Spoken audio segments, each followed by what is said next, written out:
Hello everyone, welcome to RK tutorial. So guys, Holi పండుగ సందర్భంగా మన యాప్లో కోర్స్ తీసుకోవాలనుకుంటున్నటువంటి అభ్యర్థులకు బెస్ట్ ఆఫర్ అయితే మీ ముందుకు తీసుకురావడం జరిగిందండి.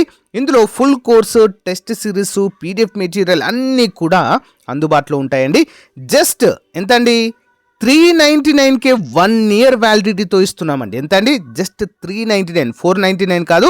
ఈ ఆఫర్ కేవలము 3 రోజులు మాత్రమే ఉంటుంది. హోలీ పండుగ ఆఫర్ అండి.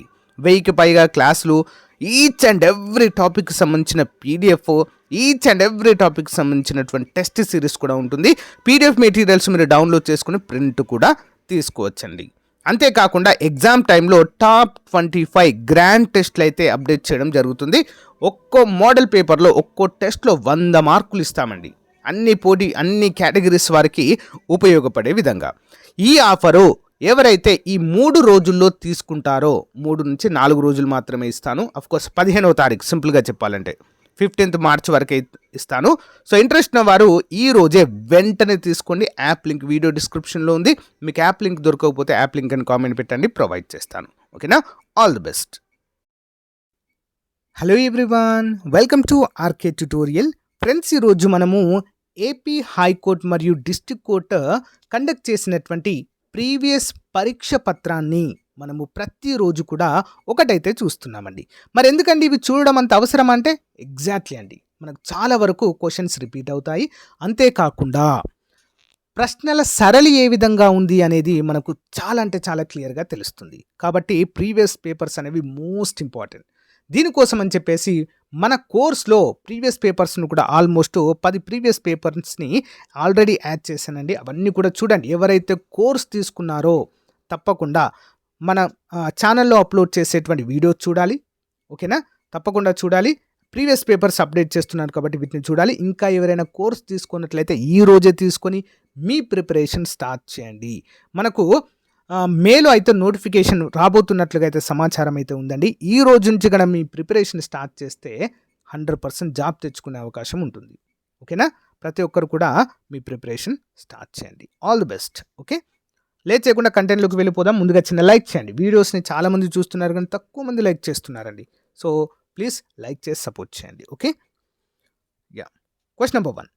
క్రింది వాటిలో ఏ క్రీడలో ఇరు జట్లలోనూ 7 ఆటగాళ్ళు ఉంటారు? 7 members. ఎందులో అండి? నెట్బాల్ మరియు వాటర్ పోలోలో 7 ఆటగాళ్ళు అయితే ఉంటారు. Next one. భారతదేశ అత్యున్నత పౌర పురస్కారం ఖేల్ రత్నాను ఏ సంవత్సరంలో ప్రారంభించారు? ఖేల్ రత్న ఏంటండి? 1991-92 టైంలో ఖేల్ రత్న, రాజీవ్ గాంధీ ఖేల్ రత్న పురస్కారాన్ని అయితే ప్రవేశపెట్టడం అయితే జరిగింది. అయితే దీని పేరు మార్చారండి ఇటీవల. ఓకేనా? ఏం పేరు మార్చారండి? సో ధ్యాన్ చంద్ ఖేల్ రత్నగా దాని పేరు అయితే మార్చడము జరిగింది. Okay, next one. క్రింది వాటిలో భరతనాట్యం మరియు ఒడిస్సీలో నైపుణ్యం కలిగిన ప్రముఖ భారతీయ శాస్త్రీయ నృత్యకారులు ఎవరు? ఎవరండి? సోనాల్ మాన్సింగ్. ఎవరండి? Sonal Man Singh. Important. Next one. So ఇది కరెంట్ అఫైర్స్, వదిలేయండి. క్రింది వారిలో 1956లో పద్మభూషణ్ మరియు 1967లో సంగీత నాటక అకాడమీ అవార్డు లభించింది ఎవరికి? ఎవరికండి? రుక్మిణీదేవి అరుంఢాల్. ఓకే, రుక్మిణీదేవి అరుంఢాల్ అనేటువంటి వ్యక్తికి. ఇంపార్టెంట్ క్వశ్చన్ అండి. Next one. ఆంధ్రప్రదేశ్లోని క్రింది ఏ జిల్లాలో బాక్సైట్ ఖనిజము కనుగొనబడింది? బాక్సైట్ విశాఖపట్నం అండి. బాక్సైట్ అనేది ఏ ఖనిజానికి ముడి వనరుగా పనిచేస్తుందంటే అల్యూమినియం. అల్యూమినియంకి ముడి వనరుయే బాక్సైట్ అండి. ఓకేనా? మనకు భారతదేశంలో అత్యధిక బాక్సైట్ నిల్వలు కలిగినటువంటి రాష్ట్రం ఏంటండి? ఒడిషా. ఓకే, ఒడిషాలో అత్యధికంగా ఉంటుందండి. ఆ ఒడిషాకు ఆనుకునే మనకు విశాఖపట్నం కూడా ఉంటుంది కాబట్టి విశాఖపట్నంలో కూడా నిల్వలు అనేవి మనకు ఎక్కువగా కనిపిస్తాయి. Okay, next one. Current affairs, ఇది వదిలేయండి. ఇది కూడా కరెంట్ అఫైర్సే. Karnataka research development and innovation policy ఎప్పుడు విడుదల చేశారు? నవంబర్ 2022. ఇది కూడా కరెంట్ అఫైర్సే, వదిలేయండి. క్రింది వాటిలో 11వ శతాబ్దానికి చెందిన విజయనగర సామ్రాజ్యం కాలంలో నిర్మించబడిన కోట మరియు రాజభవనము ఏది? ఏంటండి? చంద్రగిరి కోట. ఓకే, చంద్రగిరి కోట. Next one. క్రింది వాటిలో విజయనగరంలో జరిగే పశువుల వ్యాపార పండుగ ఏది? పశువుల వ్యాపార పండుగ ఏంటండి? పైడితల్లమ్మ ఉత్సవం అండి. ఏంటండి? పైడితల్లమ్మ ఉత్సవం విజయనగరంలో అయితే జరుగుతుంది. ఇంపార్టెంట్ క్వశ్చన్ అండి. నేను ప్రీవియస్ పేపర్లో ఒక క్వశ్చన్ అడిగానండి. ఏంటి? తిరుపతి దేవస్థానం ఉన్నటువంటి కొండలను ఏమంటారు అని చెప్పేసి అన్నానండి. వాటిని ఏమంటారండి? శేషాచలం. ఓకే, శేషాచలం. శేషాచలం కొండలు. శేషాచలం కొండలు తూర్పు కనుమల్లో భాగంగా ఉంటాయండి ఇవి. ఓకే, గమనించాలి. నెక్స్ట్ వన్ చూద్దాం. ఇది కూడా అవసరం లేదు. క్రింది వాటిలో ఏది జాయిద్ పంట కాదు? ఏంటండి? పప్పులు కాదండి, జైద్ పంట కాదు. దోసకాయ, పుచ్చకాయ, కూరగాయలు జైద్ పంట. ఈ జైద్ అంటే ఏంటండి మరి చెప్తాను. ఓకే, మనకు పంట కాలాలు ఎన్నండి? 3 ఉంటాయండి. రబీ, ఖరీఫ్, జయాద్ లేదా జైద్ అంటాము. 3 ఉంటాయండి. ఈ రబీలో కొన్ని పంటలు పండిస్తారు. ఓకే, ఖరీఫ్లో కొన్ని పంటలు పండిస్తారు, జైద్లో కొన్ని పంటలు పండిస్తారు. ఈ జైద్లో పండించేటువంటి పంటలు ప్రత్యేకమైనవి. ఏం పంటలు పండిస్తారు? కూరగాయలను ఎక్కువగా పండిస్తారు. కూరగాయలు, పళ్ళు, ఓకేనా, ఇలాంటివి ఎక్కువగా పండించడము జరుగుతుంది. ఎక్కువగా వేసవి కాలం ఆ టైంలోనే ఎక్కువగా ఇవి పండుతాయండి. Okay, important. 3వ పంట కాలంగా దీన్ని చెప్పుకోవచ్చు. Next one. ఇది కూడా అవసరం లేదు, కరెంట్ అఫైర్స్ ఏం చెప్పట్లేదండి. Next one. క్రింది ఏ క్రీడల్లో ఒక స్టిక్ చివరన ఉండే మెష్ లేదా నెట్ను ఉపయోగించి సహచరుల ఆటగాళ్ల మధ్య బంతిని పాస్ చేస్తారు? ఏం క్రీడలో అండి? లాక్రోస్ అనేటువంటి క్రీడ అండి. దాన్ని ఏమంటారు? లాక్రోస్. Okay, important. భారత రాజ్యాంగంలోని ఏ అధ్యాయం కేంద్ర న్యాయ వ్యవస్థకు సంబంధించిన నిబంధనలను కలిగి ఉంటుంది? ఏ అధ్యాయం అండి న్యాయ వ్యవస్థ గురించి తెలిపేది? అధ్యాయము 4 అంటే 4వ భాగములో. ఓకే, 4వ భాగములో. ఇంపార్టెంట్. నెక్స్ట్. ఆంధ్రప్రదేశ్లోని స్థానిక భాష ద్వారా గొంతుక అయ్యేలా డాష్ అనేది ఒక ఈ గవర్నమెంట్ కార్యక్రమం. ఏంటండి? ప్రజావాణి. ఓకేనా, Prajavani. Important question. Next one. Current affairs అవసరం లేదు ఇవన్నీ. జనాభా లెక్కలు 2011 ప్రకారం ఆంధ్రప్రదేశ్లోని క్రింది వాటిలో అత్యధిక అక్షరాస్యత కలిగినటువంటి రాష్ట్రము.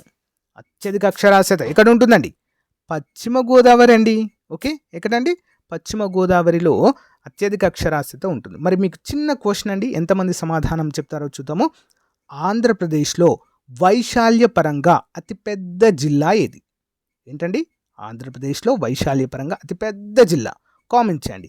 మీకు తెలియకపోతే బిగ్గెస్ట్ డిస్ట్రిక్ట్ ఇన్ ఏపీ అని కామెంట్ పెట్టండి, ఆన్సర్ చెప్తా. ఓకేనా, రైట్. కుల నిర్మూలనకు కృషి చేసేందుకు డాష్ సంవత్సరంలో బొంబాయిలో పరమహంస, ఓకే, పరమహంస మండలిని స్థాపించబడింది. ఎప్పుడండి? 1840. ఓకే, రామకృష్ణ పరమహంస మండలి లేదా పరమహంస మండలి ఎప్పుడు? 1840లో స్థాపించారు. కుల నిర్మూలనే ప్రత్యేక ధ్యేయంగా. Next one. ఇది కూడా అవసరం లేదండి, అమ్మఒడి పథకం అంట. ఆల్రెడీ గవర్నమెంట్ చేంజ్ అయింది కాబట్టి అవసరం లేదు. సామాజిక విప్లవ ఇతివృత్తాన్ని వెల్లడిస్తూ సాంఘిక దురాచారాల గురించి తెలిపే కుప్పుస్వామి శతకం చరిత్రను డాష్ రాశారు. కుప్పుస్వామి శతకం ఎవరు రాశారండి? త్రిపురనేని రామస్వామి గారు రచించారండి. త్రిపురనేని రామస్వామి చౌదరి గారు అంటారు వీరిని. ఓకే, గమనించాలి. నెక్స్ట్. శ్రీ త్యాగరాజ సంగీత మరియు నృత్య కళాశాల హైదరాబాద్లోని ఏ సంవత్సరంలో స్థాపించబడింది? శ్రీ త్యాగరాజ సంగీత మరియు నృత్య కళాశాల ఎప్పుడండి? 1952. Next one.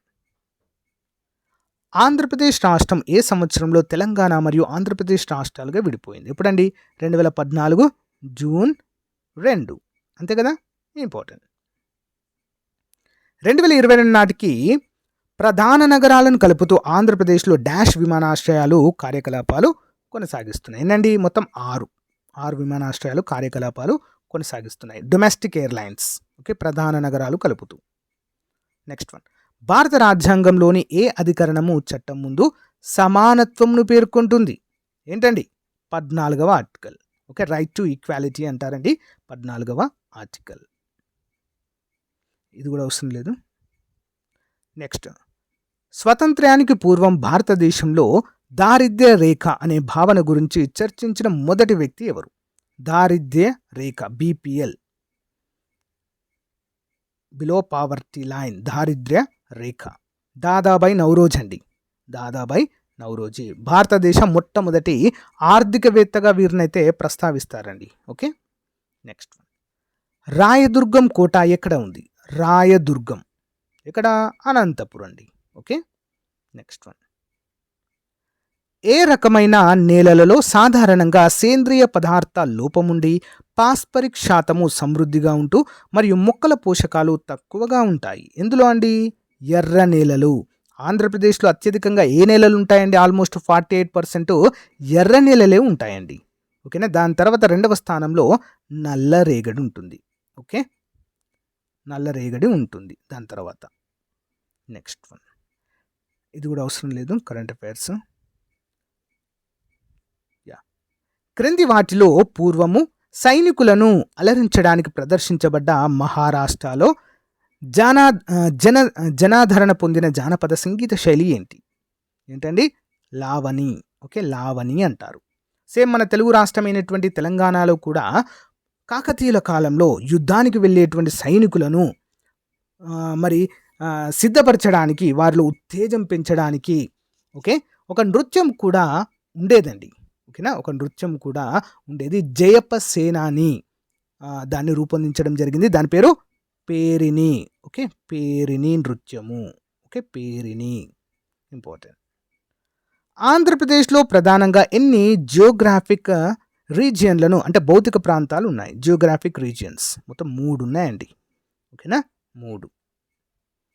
Next one, permanent settlement శాశ్వత పరిష్కారం ఏ సంవత్సరంలో అమలు చేయబడింది? 1793. సో గాయస్, ఇది రోజుకు సంబంధించినటువంటి మోస్ట్ ఇంపార్టెంట్ ప్రీవియస్ పేపర్. మీకు నచ్చితే లైక్ చేయండి, తప్పకుండా మీ ఫ్రెండ్స్తో షేర్ చేయండి. Thank you, have a nice day, bye.